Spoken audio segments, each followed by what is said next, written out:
أشهد أن لا إله إلا الله وحده لا شريك له وأشهد أن محمدا عبده ورسوله أما بعد فأعوذ بالله من الشيطان الرجيم بسم الله الرحمن الرحيم الحمد لله رب العالمين الرحمن الرحيم مالك يوم الدين إياك نعبد وإياك نستعين اهدنا الصراط المستقيم صراط الذين أنعمت عليهم غير المغضوب عليهم ولا الضالين.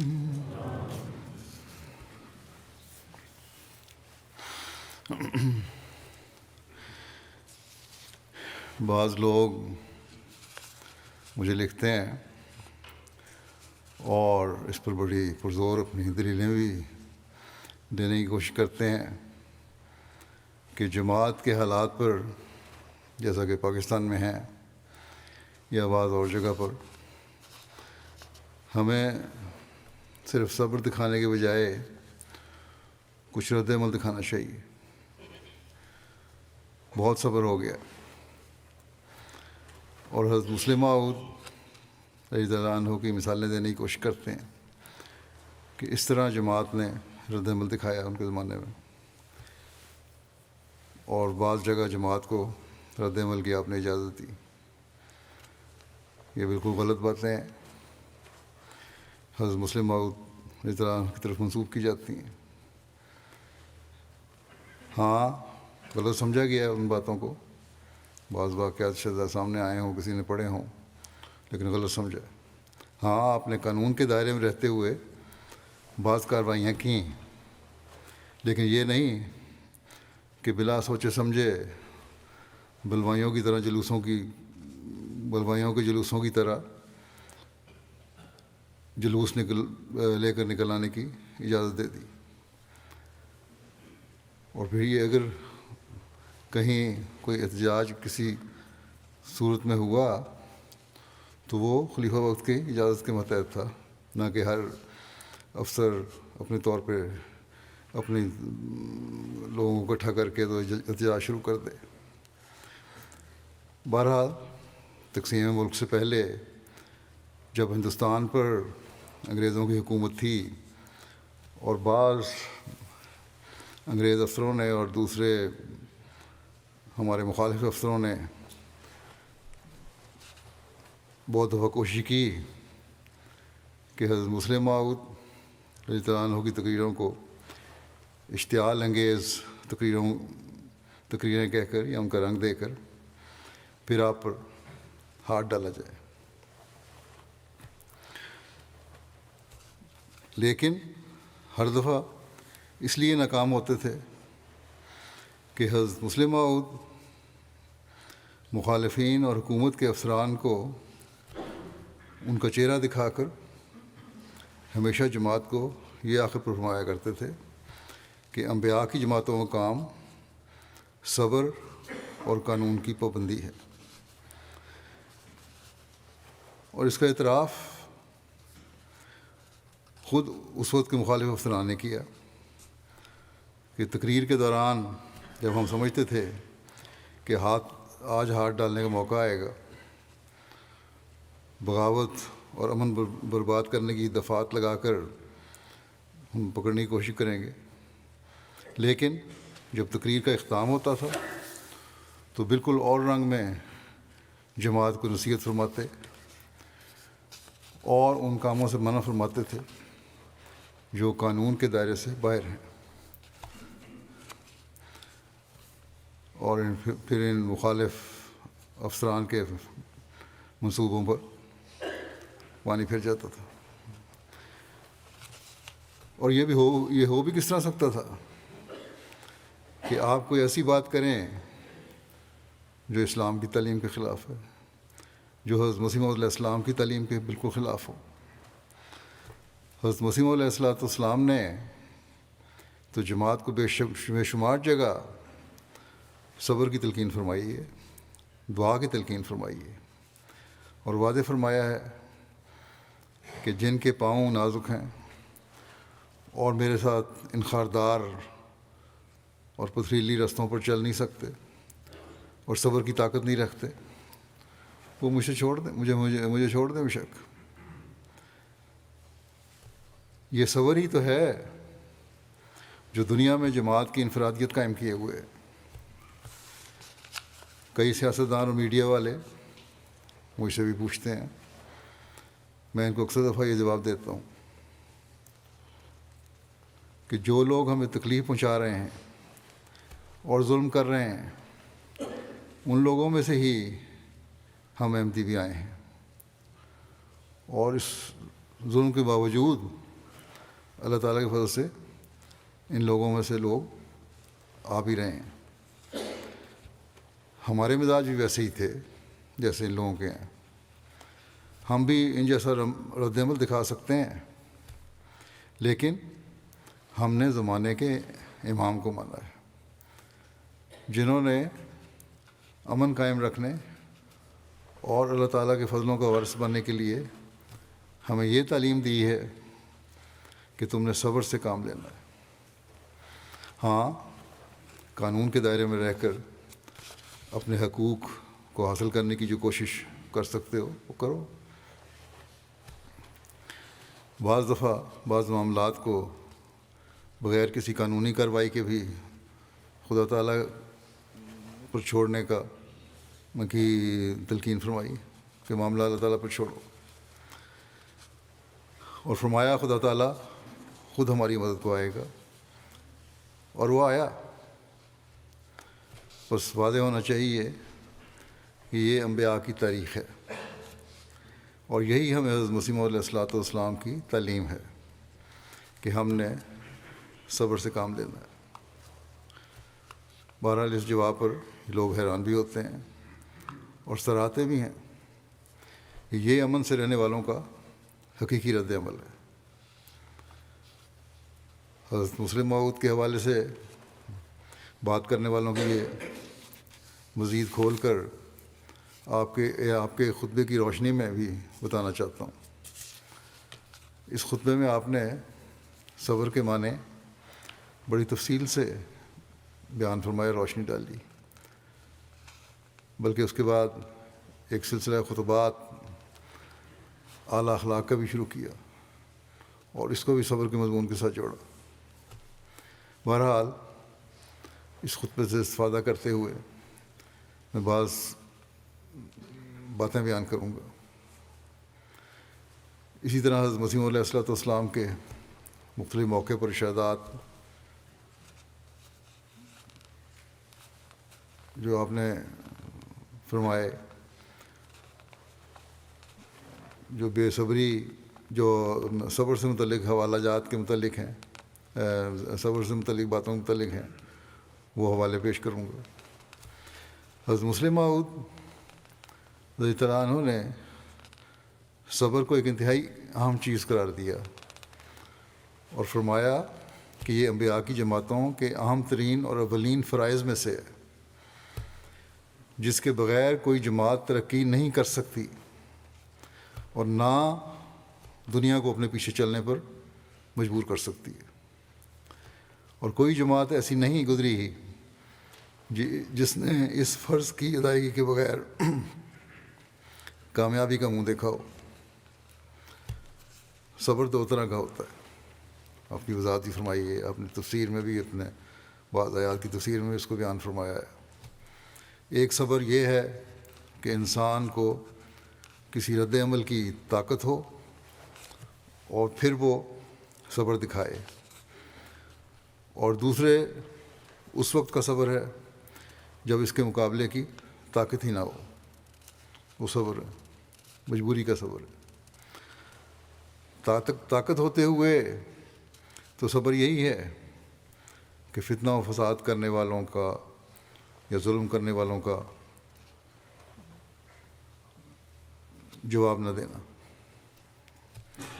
جیسا مخالفین سلوک کر رہے ہیں اس طرح کا رد عمل نہیں دکھانا، اور انتہائی صبر کا اللہ تعالیٰ کی خاطر مظاہرہ کرنا ہے۔ اور طاقت نہ ہوتے ہوئے بھی صبر ہے جو آسمانی آفات پر اللہ تعالیٰ کی رضا پر راضی رہتے ہوئے صبر شکر کرنا ہے۔ بہرحال اردو میں صبر صرف یہی ہے کہ خاموش ہو جو صبر ہو گیا، لیکن عربی میں اس کے بڑے وسیع معنی ہیں۔ جب ہم عربی میں معنی دیکھیں تو صحیح سمجھ آتی ہے کہ صبر کے حقیقی معنی کیا ہیں اور کس طرح کا صبر ایک مومن کو دکھانا چاہیے۔ اللہ تعالیٰ نے جو مختلف جگہوں پر صبر کی تلقین فرمائی ہے اور جو صبر کے لفظ کے حقیقی معنی اللہ تعالیٰ کے احکام کو سامنے رکھتے ہوئے صبر کے لغت میں بیان ہوئے ہیں، اس کے مطابق صبر کے 3 معنی ہیں۔ پہلا نمبر 1 یہ کہ گناہ سے بچنا اور اپنے نفس کو اس سے روکنا۔ دوسرا یہ کہ نیک اعمال پر استقلال سے قائم رہنا، اور تیسرے معنی یہ ہے کہ جزا فضا سے بچنا، جس کو یہی معنی عموماً اردو میں لیے جاتے ہیں۔ بس پہلے معنی کی روح سے متواتر اور استقلال کے ساتھ ان بدیوں کا مقابلہ کرنا انسان کا کام ہے جو اسے اپنی طرف کھینچ رہی ہیں، اور پھر ان بدیوں کے مقابلے کے لیے بھی تیار رہنا جو آئندہ اسے اپنی طرف کھینچ سکتی ہیں۔ بس یہ صبر اتنا ہی نہیں کہ یہ کہہ کر ہم بڑے صابر ہیں، ہاتھ پر ہاتھ رکھ کر بیٹھ جائیں، بلکہ مستقل مزاجی سے اپنے اندرونے کی صفائی کرنا اصل صبر ہے۔ اور جو ایسے لوگ ہوں پھر اللہ تعالیٰ ان کی مدد کے لیے ایسی جگہوں سے آتا ہے جس کا تصور بھی نہیں کیا جا سکتا۔ مخالفین تو یہ چاہتے ہیں کہ ہم صبر کا دامن ہاتھ سے چھوڑ دیں اور ان جیسی حرکتیں کریں تاکہ وہ اپنے مقصد میں کامیاب ہو سکیں، لیکن اللہ تعالیٰ ہمیں یہ کہتا ہے کہ تم نے عقل سے کام لینا ہے، اپنے اندر جھانکنا ہے کہ کیا تم باتیں جو کر رہے ہو وہ اللہ تعالیٰ کے حکم کے مطابق ہیں کہ نہیں، اور اس کے مطابق کام کرنا ہے۔ دوسرے معنی کی روح سے یہ وضاحت ہوگی کہ انسان استقلال کے ساتھ ان نیکیوں پر قائم رہے جو اسے حاصل ہو چکی ہیں، اور ان نیکیوں کے حصول کے لیے کوشش کرے جو اسے ابھی نہیں ملیں۔ یہ بھی صبر کی ایک قسم ہے۔ یہ بھی حقیقت میں ایک انسان کو اللہ تعالیٰ کا قرب دلانے والی ہے، اور یہ قرب ظاہر ہے، ظاہری اظہار کے ساتھ دعاؤں سے مل سکتا ہے، جس کے بارے میں قرآن کریم میں اللہ تعالیٰ ایک جگہ فرماتا ہے کہ وَاسْتَعِینُوا بِالصَّبْرِ وَالصَّلَاةِ وَإِنَّهَا لَكَبِیرَةٌ إِلَّا عَلَى الْخَاشِعِینَ، اور صبر اور دعا کے ذریعے سے اللہ سے مدد مانگو، اور بے شک فروتنی اختیار کرنے والوں کے سوا دوسروں کے لیے امر مشکل ہے۔ اللہ کا خوف رکھنے والے ہوں، عاجزی دکھانے والے ہوں، وہی ایسے صبر کا مظاہرہ کر سکتے ہیں جو اللہ تعالیٰ کی رضا چاہنے والا ہو۔ پھر آگے فرمایا دوسری جگہ ایک جگہ کہ والذین صبروا ابتغاء وجہ ربہم واقاموا الصلاۃ وانفقوا مما رزقناہم سرا وعلانیۃ ویدرؤون بالحسنۃ السیئۃ اولئک لہم عقبی الدار۔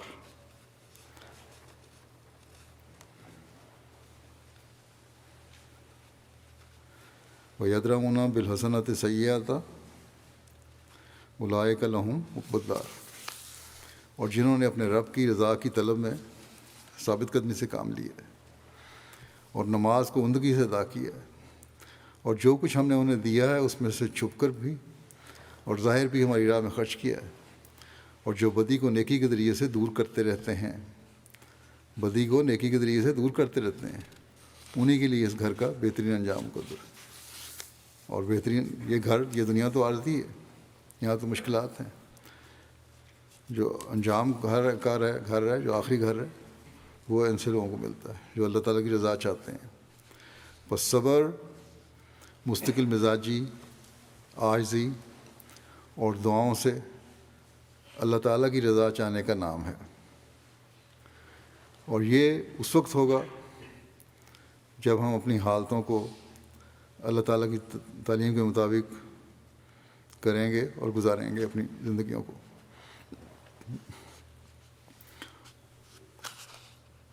اور اللہ تعالیٰ کی رضا حاصل کرنا ہمارا مقصود ہوگا۔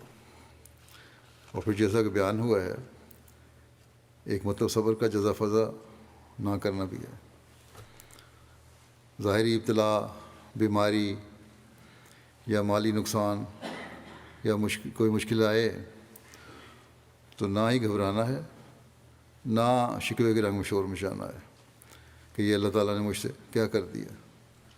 یہ چیزیں بے صبری کی علامت ہے۔ اللہ تعالیٰ کا شکوہ بالکل غلط چیز ہے۔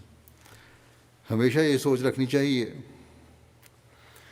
کہ جو کچھ میرے پاس ہے اللہ تعالیٰ کی طرف سے انعام کے رنگ میں ہے۔ آج اللہ تعالیٰ نے لیا ہے تو کل اور دے دے گا۔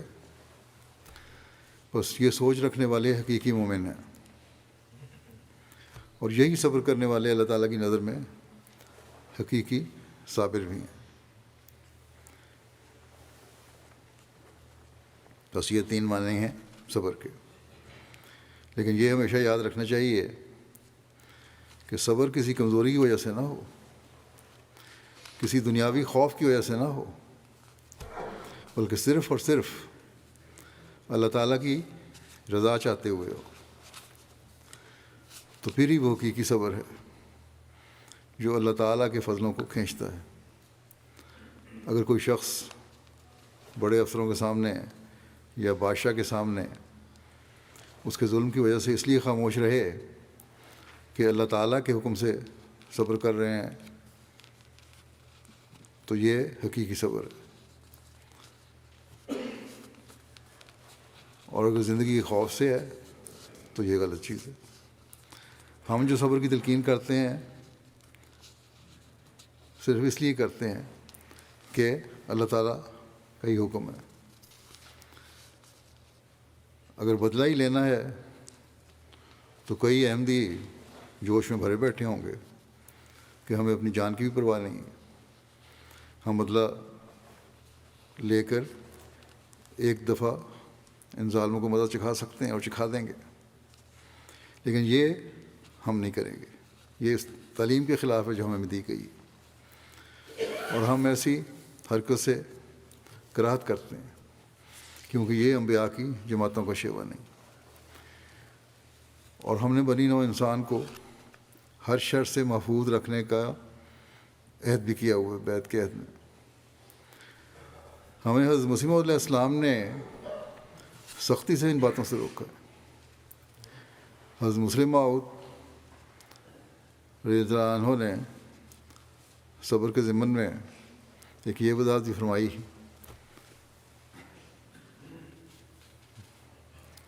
کہ یہ یاد رکھو کہ تمہارے عمل سے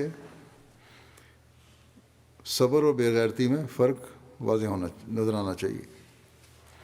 مثلا اگر کوئی شخص اپنی ضرورت کے لیے کسی شخص سے رقم مانگنے جائے اور دوسرا شخص اسے برا بھلا کہے اور بے حیا کہے اور بے شرم کہے، بہت بے عزتی کرے، اور مانگنے والا ہنس کر اس کی بات کو ٹال دے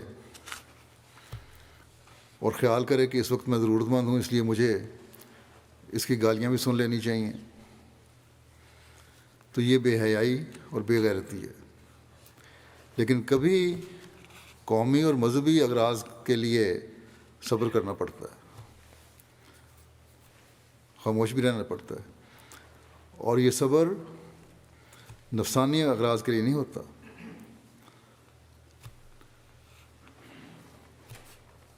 اس لیے یہ حقیقی صبر ہے اور بے غیرتی نہیں ہے۔ مثلاً کسی ایسی جگہ پر جہاں اس کے بدلہ لینے کی وجہ سے اس کی قوم پر کوئی مصیبت آتی ہے،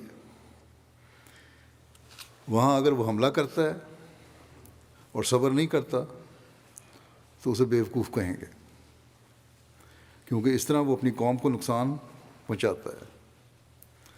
بس جب وہ اپنی قوم کے نفع کے لیے بدلہ نہیں لیتا یا دنیا کو نقصان سے محفوظ رکھنے کے لیے صبر کرتا ہے تو اس کا یہ صبر کہلائے گا۔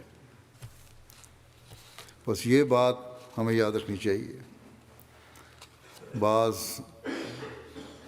لوگ بڑے جوش میں آ جاتے ہیں کہ فلاں شخص کو گرفتار کر لیا پولیس نے تو اجتماع کرو اور جلوس نکالو، تو یہ سب چیزیں غلط ہیں۔ دشمن تو یہ چاہتا ہے کہ اس طرح کا رد عمل ہو تاکہ ہم مزید سختیاں کریں ان افسران سے مل کر جو پہلے ہی ہمارے خلاف ہیں، ان احمدیوں کو قابو میں کریں، ان کے نظام پر مزید پابندیاں لگانے کی کوشش کریں یا اس کا مطالبہ کریں حکومت سے، جبکہ حکومت بھی کہ بعض افسران بھی خاص طور پر بلکہ اکثریت خلاف ہو۔ اس وقت جب کہ حکومت کے بعض افسران ان کی پشپنائی بھی کر رہے ہیں اور پھر ایسے موقعوں پر منافقین بھی فائدہ اٹھاتے ہیں،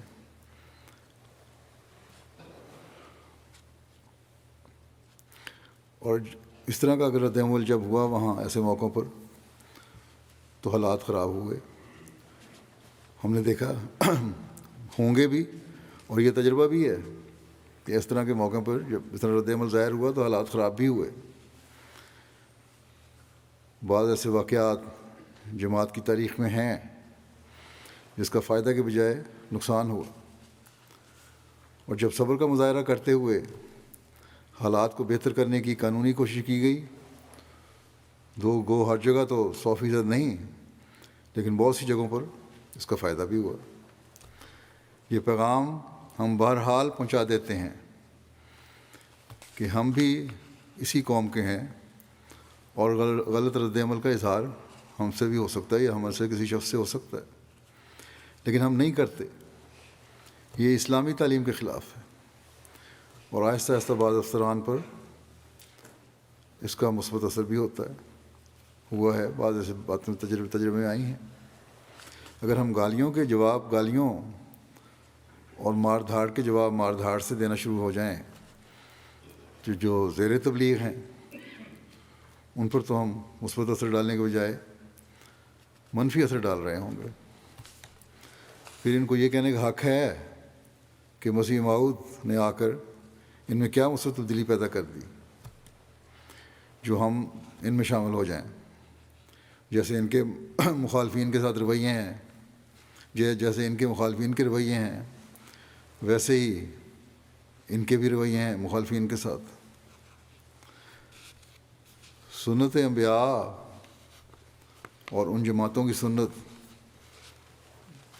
تو یہ ہے، اور انبیاء کی جماعتوں کی سنت یہ ہے کہ وہ صبر اور دعا سے کام لیتے ہیں، جیسا کہ اللہ تعالیٰ کا بھی حکم ہے، رسول کا بھی حکم ہے، حضرت مسیح علیہ السلام نے ہمیں تعلیم بھی یہ دی تھی۔ بس یہ بات ہمیں ہمیشہ یاد رکھنی چاہیے کہ ہم نے جماعت کے وسیع تر مفادات کے لیے عارضی اور چھوٹی تکلیفوں کو صبر سے برداشت کرنا ہے۔ بلکہ حضرت مسلم موعود نے تو ایک موقع پر یہ بھی فرمایا کہ ہمیں بعض دفعہ قانون کے بھی دروازہ کھٹکانے کی ضرورت نہیں ہے، سختیاں برداشت کرنی چاہیے صبر سے۔ بہرحال حضرت مسیح موعود علیہ السلام اس بات کو بیان فرماتے ہوئے کہ لوگ کہہ سکتے ہیں،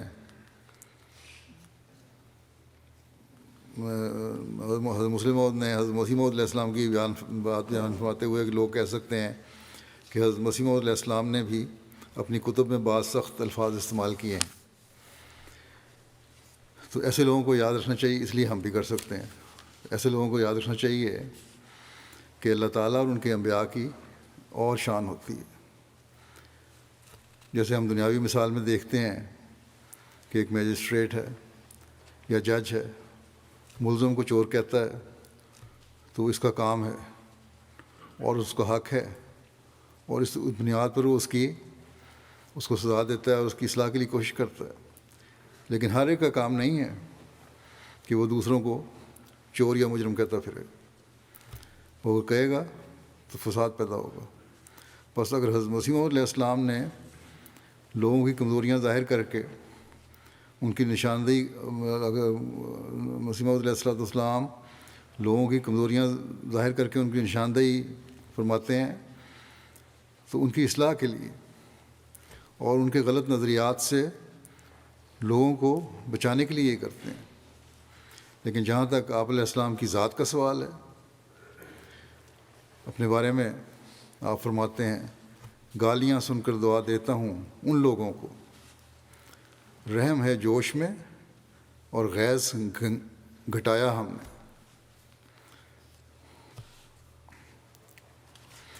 اور ہمیں حضرت مسیح علیہ السلام نے یہی تعلیم دی ہے کہ دوسروں کی سختیوں کو صبر کے ساتھ جھیلو اور برداشت کرو. حضرت مسلم موعود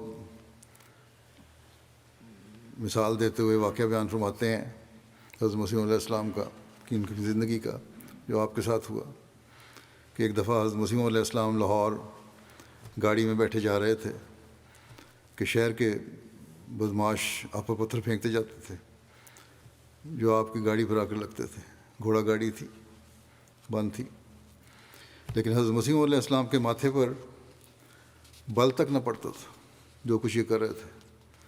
بعض کھڑکی توڑ کے پتھر اندر بھی آ جاتے تھے. اور اسی کا اثر تھا کہ انہی لوگوں میں سے سینکڑوں حضرت مسیح علیہ السلام کی غلامی میں آ کر داخل ہو جاتے تھے. جو صبر تھا آپ کا، بس یہ اخلاق ہمیں آج بھی دکھانے ہوں گے.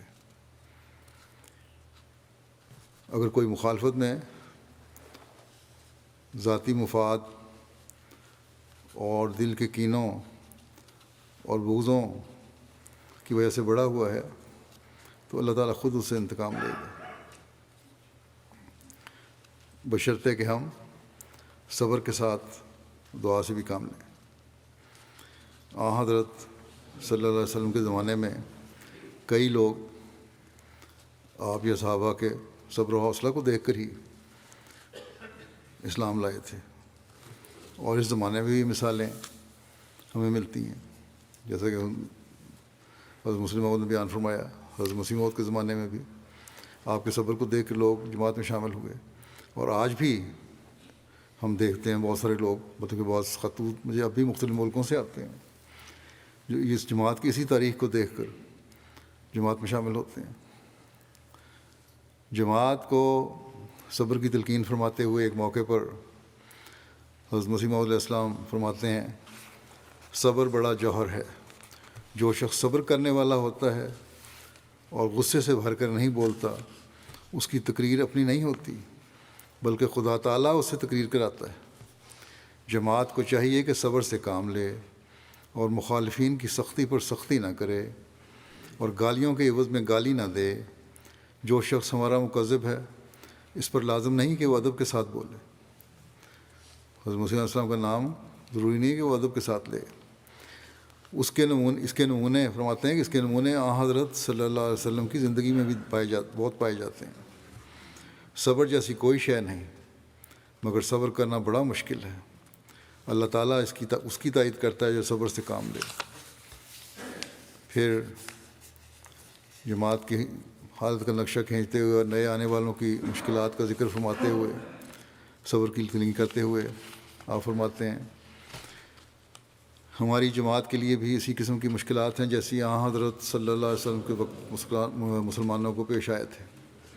چنانچہ نئی اور سب سے پہلی مصیبت تو یہی ہے کہ جب کوئی شخص اس جماعت میں داخل ہوتا ہے تو تو مان، دوست، رشتہ دار اور برادری الگ ہو جاتی ہے، یہاں تک کہ بعض اوقات ماں باپ اور بھائی بہن بھی دشمن ہو جاتے ہیں، السلام علیکم تک کے روادار نہیں رہتے اور جنازہ پڑھنا نہیں چاہتے۔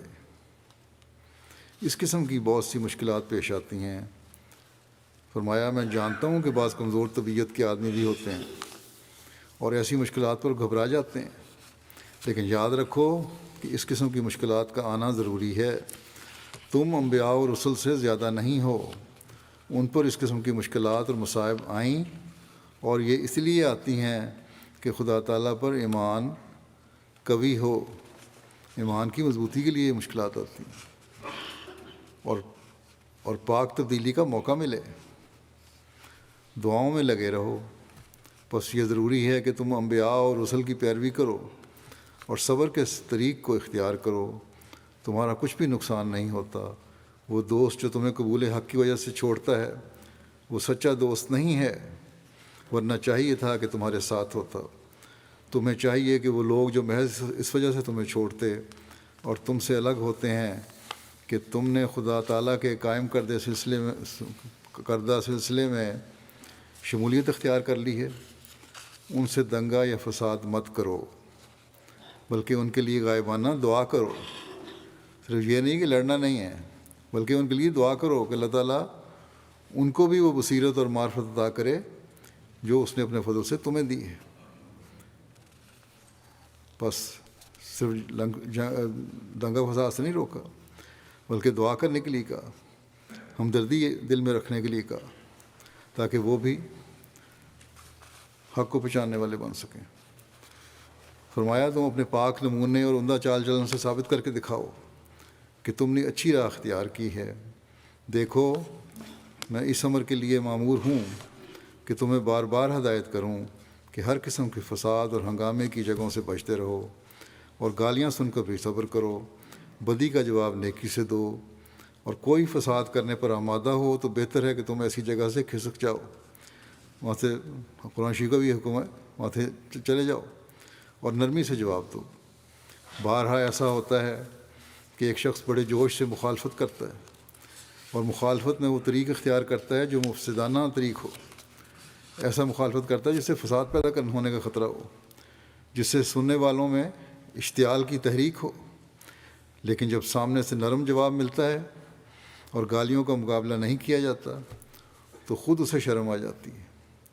ٹھیک ہے، بہت سارے لوگ آج اس زمانے میں تو بے شرم ہیں، آگے سے الٹا ظلم بھی کرتے ہیں، لیکن بہت سے ایسے بھی ہیں جن کو شرم آ جاتی ہے اور وہ اپنی حرکت پر نادم اور پریشان ہونے لگتا ہے۔ گزشتہ خطبوں میں نے بنگلہ دیش کے واقعات بیان کرتے ہوئے مثال بھی دی تھی کہ بلوائیوں میں سے ایک لڑکے کو جب ہمارے لڑکے نے کہا کہ تمہیں پتہ بھی ہے تم کیا کر رہے ہو، کس نام پہ کر رہے ہو، جو اس کو سمجھ آ گئی تو اس نے اینٹ پیچھے پھینک دی، جب پتھر جو اٹھایا اسے نیچے پھینک دیا۔ فرمایا میں تمہیں سچ سچ کہتا ہوں کہ صبر کو ہاتھ سے نہ دو۔ صبر کا ہتھیار ایسا ہے کہ توپوں سے وہ کام نہیں نکلتا جو صبر سے نکلتا ہے۔ صبر ہی ہے جو دلوں کو فتح کر لیتا ہے۔ یقیناً یاد رکھو کہ مجھے بہت رنج ہوتا ہے جب میں یہ سنتا ہوں کہ فلاں شخص اس جماعت کا ہو کر کسی سے لڑا ہے۔ اس طریق کو میں ہرگز پسند نہیں کرتا، اور خدا تعالیٰ بھی نہیں چاہتا کہ وہ جماعت جو دنیا میں ایک نمونہ ٹھہرے گی وہ ایسی راہ اختیار کرے جو تقویٰ کی راہ نہیں۔ بلکہ میں تمہیں یہ بھی بتا دیتا ہوں کہ اللہ تعالیٰ یہاں تک اس امر کی تائید کرتا ہے کہ اگر کوئی شخص اس جماعت میں ہو کر صبر اور برداشت سے کام نہیں لیتا تو وہ یاد رکھے کہ وہ اس جماعت میں داخل نہیں ہے۔ بہت بڑی تنبیہ ہمیں ہمیشہ یاد رکھنا چاہیے۔ فرمایا نہایت کار اشتعال اور جوش کی وجہ یہ ہو سکتی ہے کہ مجھے گندی گالیاں دی جاتی ہیں، یہی تمہیں جوش آتا ہے نا۔ حضرت مسلم فرماتے ہیں کہ مجھے گندی گالیاں دیتے ہیں تو مجھے جوش آ جاتا ہے۔ تو فرمایا کہ اس معاملے کو خدا کے سپرد کر دو، تم اس کا فیصلہ نہیں کر سکتے، میرا معاملہ خدا پر چھوڑ دو۔ تم ان گالیوں کو سن کر بھی صبر اور برداشت سے کام لو۔ تمہیں کیا معلوم ہے کہ میں ان لوگوں سے کس قدر گالیاں سنتا ہوں؟ اکثر ایسا ہوتا ہے کہ گندی گالیوں سے بھرے ہوئے خطوط آتے ہیں اور کھلے کارڈوں میں گالیاں دی جاتی ہیں، بے رنگ خطوط آتے ہیں جن کا موصول بھی دینا پڑتا ہے، ٹکٹ لگائے بغیر بھیج دیتے ہیں خط، وہ ٹکٹ کے پیسے بھی دینے پڑتے ہیں ڈاک کے، اور پھر جب پڑھتے ہیں تو گالیوں کا تمار ہوتا ہے۔ ایسی فحش گالیاں ہوتی ہیں کہ میں یقیناً جانتا ہوں کہ کسی پیغمبر کو بھی ایسی گالیاں نہیں دی گئی ہیں، اور میں اعتبار نہیں کرتا کہ ابو جہل میں بھی ایسی گالیوں کا مادہ ہو۔ جیسی گالیاں یہ لوگ دیتے ہیں ایسی تو ابو جہل نے بھی نہیں دی ہوں گی، لیکن یہ سب کچھ سننا پڑتا ہے۔ جب میں صبر کرتا ہوں تو تمہارا فرض ہے کہ تم بھی صبر کرو، درخت سے بڑھ کر شاخ تو نہیں ہوتی۔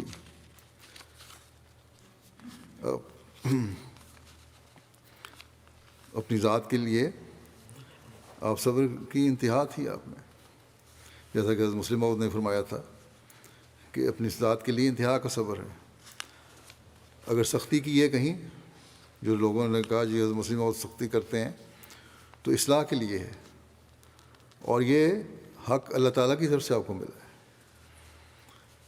ہر ایک کوئی حق نہیں ہے، اور جب حق نہیں ہے تو پھر اصلاح کے بجائے اگر ہم ایسی باتیں کریں گے اس سے فساد پھیلنے کا، بڑھنے کا زیادہ امکان ہے۔ پھر آپ فرماتے ہیں کہ تم دیکھو کہ یہ کب تک گالیاں دیں گے، آخر یہی تھک کر رہ جائیں گے۔ ان کی گالیاں، ان کی شرارتیں اور منصوبے مجھے ہرگز نہیں تھکا سکتے، بس ہم نے بھی نہیں تھکنا۔ اگر میں خدا تعالیٰ کی طرف سے نہ ہوتا تو بے شک میں ان کی گالیوں سے ڈر جاتا، لیکن میں یقیناً جانتا ہوں کہ مجھے خدا نے مامور کیا ہے، پھر میں ایسے خفیف باتوں کی کیا پرواہ کروں؟ یہ کبھی نہیں ہو سکتا۔ تم خود غور کرو کہ ان کی گالیوں نے کس کو نقصان پہنچایا ہے، ان کو یا مجھے؟ ان کی جماعت گھٹی ہے اور میری بڑی ہے۔ اگر جماعت جو بڑھ رہی ہے وہ انہی لوگوں میں سے تو آ رہے ہیں۔ اگر یہ گالیاں کوئی روک پیدا کر سکتی ہیں تو 2 لاکھ سے زیادہ جماعت کس طرح پیدا ہو گئی؟ اس زمانے میں جو آپ نے یہ بات فرمائی، اس وقت جماعت کی تعداد بتائی آپ نے کہ 2 لاکھ ہے، اور آج اللہ تعالیٰ کے فضل سے دنیا کے ہر ملک میں آپ کا پیغام پہنچ چکا ہے اور جماعت قائم ہے۔ کیا کسی رد عمل اور طاقت کے اظہار سے یہ ہوا ہے؟ نہیں، بلکہ قربانیوں اور صبر اور دعاؤں کا نتیجہ ہے۔ بس اس بڑے مقصد کو حاصل کرنے کے لیے ہمیں صبر کا مظاہرہ کرتے رہنا ہوگا۔ پھر آپ فرماتے ہیں کہ یہ لوگ ان میں سے ہی آئے ہیں یا کہیں اور سے، انہوں نے مجھ پر کفر کے فتوے لگائے، لیکن اس فتویٰ کفر کی کیا تاثیر ہوئی؟ جماعت بڑھی۔ اگر یہ سلسلہ منصوبہ بازی سے چلایا گیا ہوتا تو ضرور تھا کہ اس فتوے کا اثر ہوتا، اور میری راہ میں وہ فتویٰ کفر بڑا بھاری روک پیدا کر دیتا۔ لیکن جو بات خدا تعالیٰ کی طرف سے ہو، انسان کا مقدور نہیں کہ اسے پامال کر سکے۔ جو کچھ منصوبے میرے مخالف کیے جاتے ہیں، پہچان کرنے والوں کی حسرت ہی ہوتی ہے، پہچان کرنے والوں کو حسرت ہی ہوتی ہے۔ میں کھول کر کہتا ہوں کہ یہ لوگ جو میرے مخالفت کرتے ہیں، ایک عظیم الشان دریا کے سامنے جو اپنے پورے زور سے آ رہا ہے، اپنا ہاتھ کرتے ہیں اور چاہتے ہیں کہ وہ اس سے رک جائے۔ پانی کا ایک فلو آ رہا ہے دریا کی صورت میں، اپنا ہاتھ رکھ کے سمجھتے ہیں کہ پانی رک جائے گا، مگر اس کا نتیجہ ظاہر ہے کہ وہ رک نہیں سکتا۔ یہ ان گالیوں سے روکنا چاہتے ہیں، مگر یاد رکھیں کہ کبھی نہیں رکے گا۔ کیا شریف آدمیوں کا کام ہے کہ گالیاں دے؟ میں ان مسلمانوں پر افسوس کرتا ہوں کہ یہ کس قسم کے مسلمان ہیں جو اس بے باکی سے زبان کھولتے ہیں۔ عجیب عجیب گالیاں نکال رہے ہوتے ہیں پاکستان میں تو ان کے جلوس۔ فرمایا میں اللہ تعالیٰ کی قسم کھا کر کہتا ہوں کہ ایسی گندی گالیاں میں نے تو کبھی کسی چوڑے چمار سے بھی نہیں سنی جو ان مسلمان کہلانے والوں سے سنی ہیں۔ فرماتے ہیں ان گالیوں میں یہ لوگ اپنی حالت کا اظہار کرتے ہیں۔ گالیوں سے صرف ان کی اپنی حالت کا اظہار ہو رہا ہے کہ ان کے ذہن کیسے ہیں، ان کے عمل کیسے ہیں، اور اعتراف کرتے ہیں کہ وہ فاسق و فاجر ہیں۔ خدا تعالیٰ ان کی آنکھیں کھولے اور ان پر رحم کرے۔ پھر فرمایا کہ ایسی گالیاں دینے والے خواہ 1 کروڑ ہوں، خدا تعالیٰ کچھ نہیں بگاڑ سکتے۔ یہ جانتے ہیں کہ ایک پیسے کا کارڈ ہی ضائع ہوگا، مگر نہیں جانتے کہ اس پیسے کے نقصان کے ساتھ نامہ اعمال بھی سیاہ ہو جائے گا۔ کارڈ مجھے گالیاں لکھتے ہیں تو اپنے نامہ اعمال کو بھی سیاہ کر رہے ہوتے ہیں۔ پھر میری سمجھ میں نہیں آتا کہ یہ گالیاں دی کیوں جاتی ہیں؟ کیا صرف اس لیے کہ میں کہتا ہوں کہ قرآن شریف کو نہ چھوڑو اور حضرت صلی اللہ علیہ وسلم کی تکذیب نہ کرو؟ غضب کی بات ہے کہ قرآن شریف میں لکھا ہوا ہے کہ حضرت عیسیٰ فوت ہو گئے اور پھر زمین پر نہیں آئیں گے، مگر یہ ماننے میں نہیں آتے اور اس عقیدہ مخالفت قرآن پر اڑتے ہیں۔ اگر میں نہ آیا ہوتا اور خدا تعالیٰ نے ایک سلسلہ قائم نہ کیا ہوتا تو یہ جو کچھ چاہتے کہتے، کیونکہ ان کو بیدار کرنے والا اور آگاہ کرنے والا ان میں موجود نہ تھا۔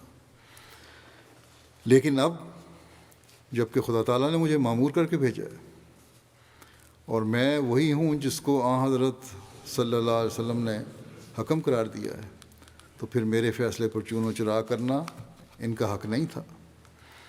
طریقِ تقویٰ تو یہ تھا کہ میری باتوں کو سنتے اور غور کرتے، انکار کے لیے جلدی نہ کرتے۔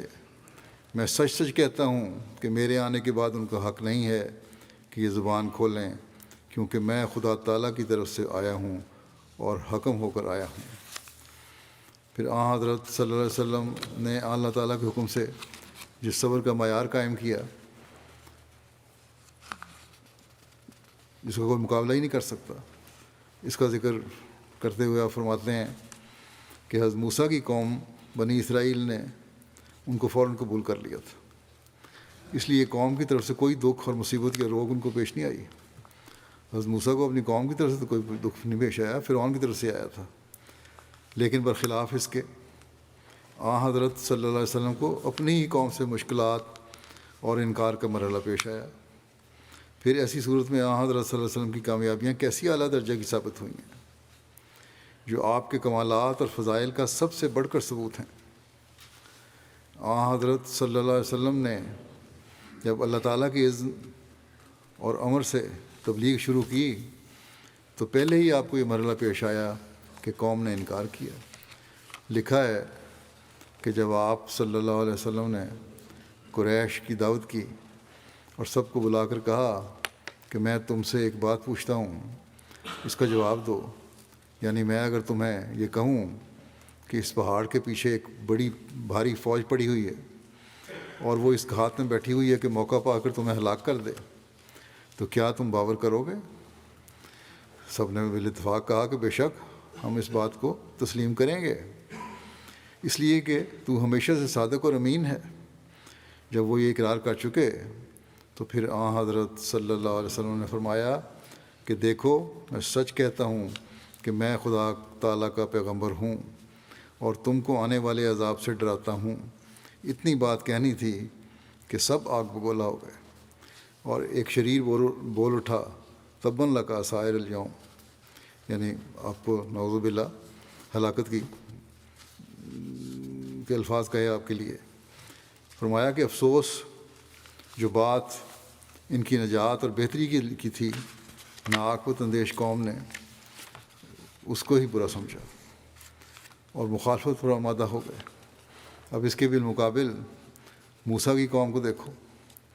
بنی اسرائیل باوجود کہ ایک سخت دل قوم تھی، لیکن انہوں نے حضرت موسیٰ کو تبلیغ پر فوراً ہی اس کو قبول کر لیا اور اس طرف موسیٰ سے افضل قوم کو تسلیم نہ کیا۔ مثال اب دے رہے ہیں آپ مزید آگے بیان کرنے کے لیے حضرت موسیٰ کی قوم کی، کہ حضرت موسیٰ کو تو انہوں نے تسلیم کر لیا، لیکن حضرت موسیٰ سے جو افضل نبی تھے ان کو تسلیم نہیں کیا اور مخالفت کے لیے تیار ہو گئے۔ مصائب کا سلسلہ شروع ہو گیا حضرت صلی اللہ علیہ وسلم کے لیے، آئے دن قتل کے منصوبے ہونے لگے آپ صلی اللہ علیہ وسلم کے لیے، اور یہ زمانہ اتنا لمبا ہو گیا کہ 13 برس تک برابر چلا گیا۔ 13 برس کا زمانہ کم نہیں ہوتا۔ اس عرصے میں آپ نے جس قدر دکھ اٹھائے، ان کا بیان بھی آسان نہیں ہے۔ قوم کی طرف سے تکالیف اور اظہار رسانی میں کوئی کسر باقی نہیں چھوڑی جاتی تھی، اور ادھر اللہ تعالیٰ کی طرف سے صبر اور استقلال کی ہدایت ہوتی تھی۔ ادھر تکلیفیں ہو رہی ہیں، اللہ تعالیٰ فرما رہا ہے کہ صبر کرو اور مستقل مزاجی سے قائم رہو. یہی صبر کے معنی ہیں. اور بار بار حکم ہوتا تھا کہ جس طرح پہلے نبیوں نے صبر کیا ہے تو بھی صبر کر. اور حضرت صلی اللہ علیہ وسلم کمال صبر کے ساتھ ان تکالیف کو برداشت کرتے تھے اور تبلیغ میں سست نہ ہوتے تھے بلکہ قدم آگے ہی پڑتا تھا. اور اصل یہ ہے کہ حضرت صلی اللہ علیہ وسلم کا صبر پہلے نبیوں کا سا نہ تھا، کیونکہ وہ تو ایک محدود قوم کے لیے مبعوث ہو کر آئے تھے، اس لیے ان کی تکالیف اور اظہار رسانیاں بھی اسی حد تک محدود ہوتی تھیں. لیکن اس کے مقابلے میں حضرت صلی اللہ علیہ وسلم کا صبر بہت ہی بڑا تھا، کیونکہ سب سے اول تو اپنی ہی قوم آپ صلی اللہ علیہ وسلم کی مخالف ہو گئی اور اظہار رسانی کی درپے ہوئی، اور پھر عیسائی بھی دشمن ہو گئے. جب ان کو سنایا گیا کہ حضرت عیسیٰ صرف ایک خدا کے بندے اور رسول تھے تو ان کو آگ لگ گئی، کیونکہ وہ تو ان کو خدا بنائے بیٹھے تھے. حضرت صلی اللہ علیہ وسلم نے آ کر حقیقت کھول دی. یہ قاعدے کی بات ہے کہ انسان جس کو خدا بنا لیتا ہے اور اپنا معبود مانتا ہے، اس کا ترک کرنا آسان نہیں ہوتا، بلکہ پھر اس کو چھوڑنا بہت ہی مشکل ہو جاتا ہے. عیسائیوں کو یہ اعتقاد پختہ ہو گیا ہوا تھا، اس لیے جب انہوں نے سنا کہ حضرت صلی اللہ علیہ وسلم نے ان کے مصنوعی خدا کو انسان بنا دیا تو وہ دشمن جان بن گئے. ایک طرف اپنی قوم دشمن، کافر دشمن، بت پرست دشمن، پھر عیسائی بھی دشمن ہو گئے. اور اسی طرح پر یہودیوں میں بھی بہت سے مشرکانہ رسومات پیدا ہو گئی تھیں. پھر یہودیوں کا ذکر آگے ان میں مشرکانہ رسومات پیدا ہو گئی تھیں، اور وہ حضرت مسیح کا بالکل انکار کرتے تھے، حضرت عیسیٰ کو ماننے کو تیار نہیں تھے. جب ان کو متنبع کیا گیا تو وہ بھی مخالفت کے لیے کھڑے ہو گئے. اب یہودی بھی، عیسائی بھی، مشرک بھی، دوسرے مذہب والے بھی سب مخالف ہو گئے، کیونکہ یہودی تو حضرت مسیح کو معاذ اللہ مکار اور کذاب کہتے تھے. بالمقابل حضرت صلی اللہ علیہ وسلم نے ان کو بتایا کہ تم ان کو کذاب کہنے میں خود کذاب ہو، وہ خدا تعالیٰ کا ایک برگزیدہ نبی ہے. اس کے علاوہ ان کی مخالفت ایک بڑی بھاری وجہ یہ ہوئی کہ وہ اپنی بیوقوفی اور کم فہمی سے یہ سمجھ بیٹھے تھے کہ خاتم الانبیاء بنی اسرائیل میں سے آئے گا، کیونکہ توریت میں جیسا کہ سنت اللہ ہے، آخری نبی کے متعلق جو پیشگوئی ہے وہ ایسے الفاظ میں ہے جس سے ان کو یہ شبہ پیدا ہو گیا تھا. وہاں لکھا ہے کہ تمہارے بھائیوں میں سے، وہ اس سے مراد بنی اسرائیل ہی لیے بیٹھے تھے، حالانکہ اس سے مراد بنی اسماعیل تھی. بس جب انہوں نے حضرت صلی اللہ علیہ وسلم کا دعویٰ سنا کہ وہ خاتم الانبیاء ہیں تو ان کی ساری امیدوں پر پانی پھر گیا، اور جو کچھ وہ توریت کی اس پیشگوئی کے موافق سمجھے بیٹھے تھے وہ غلط قرار دیا گیا. اس سے ان کے آگ لگ گئی اور مخالفت کے لیے اٹھ کھڑے ہوئے. کہ احمدی کسی گاؤں سے حضرت مسیح علیہ السلام کی خدمت میں حاضر ہوا اور اپنے گاؤں میں مولوی کی مخالفت کا ذکر کیا اور دعا کے لیے کہا، اور یہ عرض کی کہ میرے گاؤں میں ایک مولوی ہے جو مدرسے میں ملازم ہے، سخت مخالف ہے اور مجھے بہت تکلیف دیتا ہے. حضور دعا کریں کہ اللہ تعالیٰ اس کی تبدیلی وہاں سے کر دے. حضرت مسیح نے اس موقع پر تبسم فرمایا، مسکرائے اور فرمایا، پھر اسے اس طرح فرمایا کہ اس جماعت میں جب داخل ہوئے ہو تو اس کی تعلیم پر عمل کرو، اگر تکالیف نہ پہنچے تو پھر ثواب کیوں کر ہو. پیغمبر خدا صلی اللہ علیہ وسلم نے مکہ میں 13 برس دکھ اٹھائے. تم لوگوں کو اس زمانے کی تکالیف کی خبر نہیں اور نہ وہ تم کو پہنچی ہیں، مگر آپ نے صحابہ کو صبر ہی کی تعلیم دی. آخرکار سب دشمن فنا ہو گئے. ایک زمانہ قریب ہے کہ تم دیکھو گے کہ یہ شریر لوگ بھی نظر نہ آئیں گے. اللہ تعالیٰ نے ارادہ کیا ہے کہ اس پاک جماعت کو دنیا میں پھیلائے. اب اس وقت یہ لوگ تمہیں تھوڑے دیکھ کر دکھ دیتے ہیں، مگر جب یہ جماعت کثیر ہو جائے گی تو یہ سب خود ہی چپ ہو جائیں گے.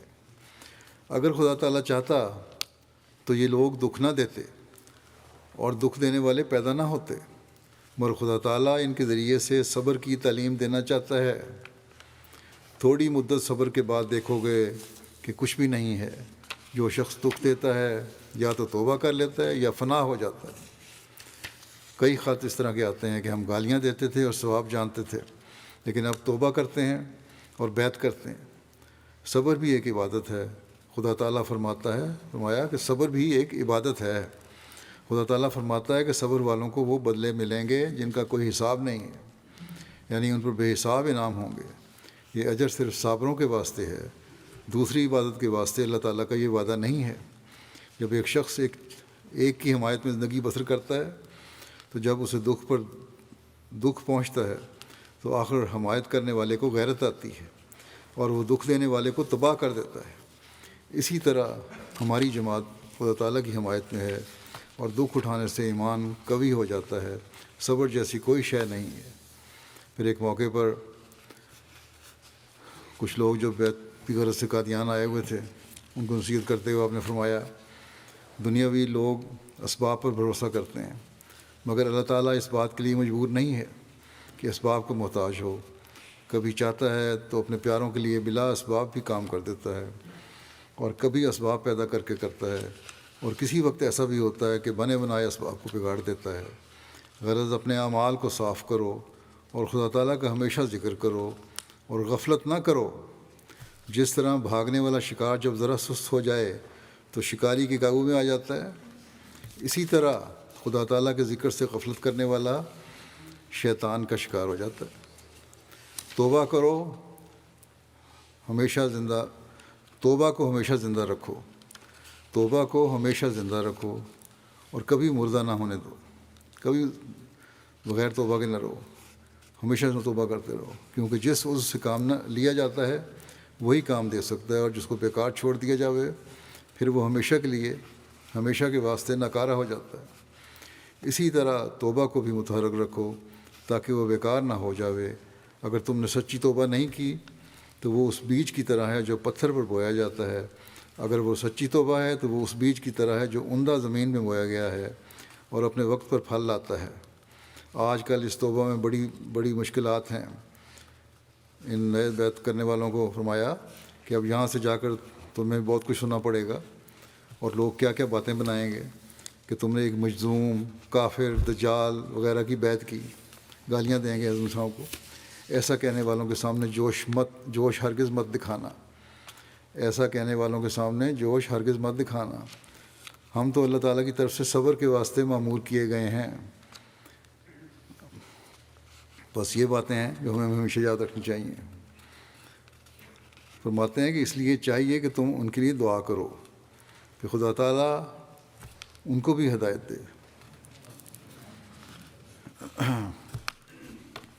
مسیح علیہ السلام جس کام کے لیے معمور کیے گئے ہیں وہ صبر ہے. بس ہماری بھی کامیابی اسی میں ہے کہ آپ کے نقش قدم پر چلیں. فرمایا ہمارے غالبان کے ہتھیار استغفار، توبہ، رد عمل نہیں. ہمارے غالبان کے ہتھیار ویسا رد عمل نہیں ہے، بلکہ ہمارے غالبان کے ہتھیار استغفار، توبہ، دینی علوم کی واقفیت، خدا تعالیٰ کی عظمت کو مد نظر رکھنا اور 5 وقت کی نمازوں کو ادا کرنا ہے. نماز دعا کی قبولیت کی کنجی ہے. جب نماز پڑھو تو اس میں دعا کرو اور غفلت نہ کرو، اور ہر ایک بدی سے، خواہ وہ حقوق الہی کے متعلق ہو، خواہ حقوق العباد کے متعلق ہو، بچو، ہر بدی سے بچو. بس یہ وہ نصائح ہیں جو ہماری کامیابی اور ترقی کی بنیاد ہے.